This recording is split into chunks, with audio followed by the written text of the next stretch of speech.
Ni Marisa. Aba, araw-araw na kayo umaalis ni Marisa simula siya. Ay, na, andiyan ka pala sa kusina? Akala ko nasa taas ka, sa kwarto mo. Nagbibilig kasi ito ng mga halaman ko. Sabi ko sa akin kagabi, palit ako na yung tangke eh. Oo nga, kaya kung dumating si Carmen, hinahanap ka. Sabi ko nasa taas ka. Puntahan mo na lang. Sige na.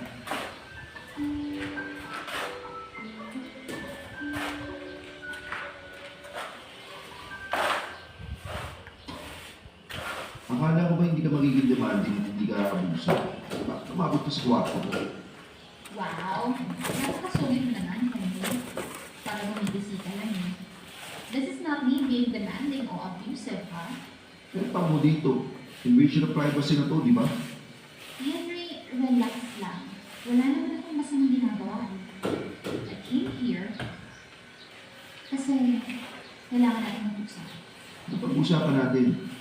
Should I go straight to the point o dahan-dahanin ko pa? Ano nga yun, Carmen? Sabihin mo na.